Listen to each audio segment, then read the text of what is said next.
వేరే దేశాల్లో డిమాండ్ తగ్గడం మన రైతులకు చాలా నష్టపోయే పరిస్థితి వచ్చింది.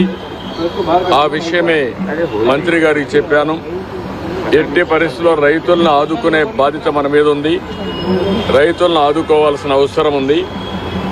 ఏదైతే ఏ విధంగా ఆదుకోవాలనో వారికి అంతా కూడా సజెషన్స్ ఇచ్చాం. మామూలుగా అయితే ఎంఐఎస్ కింద మార్కెట్ ఇంటర్వెన్షన్ స్కీమ్ కింద 25% ఇంటర్వ్యూన్ అవుతారు. అది కూడా రేట్ ఎస్టాబ్లిష్ చేయడంలో ICAR ఏదైతే ఉందో ఆ వ్యవస్థ ఎస్టాబ్లిష్ చేశారు. వాళ్ళు కూడా ప్రాక్టికల్ రేట్ కాకుండా ఆంధ్రప్రదేశ్లో ఉండే కాస్ట్ ఆఫ్ కల్టివేషన్ తీసుకోకుండా వాళ్ళు ఒక రేట్ ఇచ్చే పరిస్థితికి వచ్చారు. అవన్నీ సరిచేయాలని చెప్పాను. రేపు ఒక మీటింగ్ పెట్టుకొని మళ్ళీ మాకు ఒక ఇన్ఫర్మేషన్ ఇస్తూ ఉంటున్నారు. రైతులను ఆదుకోవాలి. 25% సీలింగ్ తీసేసి అవసరమైతే వాళ్ళ యొక్క వ్యవస్థలో గ్రూప్ ఆఫ్ మినిస్టర్స్ ఉన్నారు, కమిటీ ఆఫ్ మినిస్టర్స్ ఉన్నారు. వాళ్ళు కూర్చొని నిర్ణయం చేసి రైతులకు మేలు చేయాల్సిన అవసరం ఉంది. రెండోది, ఏదైతే 50% అంటే వాళ్ళు 50% ఇస్తే రాష్ట్రం 50% ఇవ్వాలనేది కూడా ఉంది.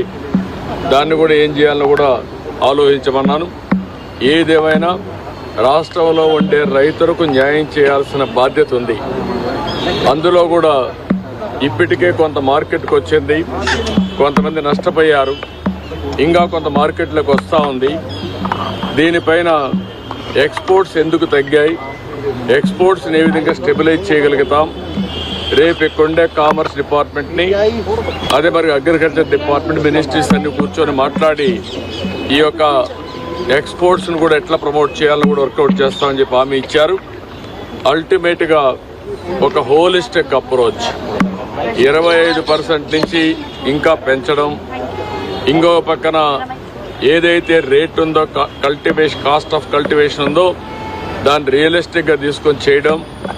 మూడోది, ఎక్స్పోర్ట్స్ని కూడా ప్రమోట్ చేయడం. వీలైతే రాష్ట్ర ప్రభుత్వానికి ఇబ్బందులు ఉన్నాయి, తప్పదనుకున్నప్పుడు ఏం చేయాలో మేము కూడా వర్కౌట్ చేస్తాం.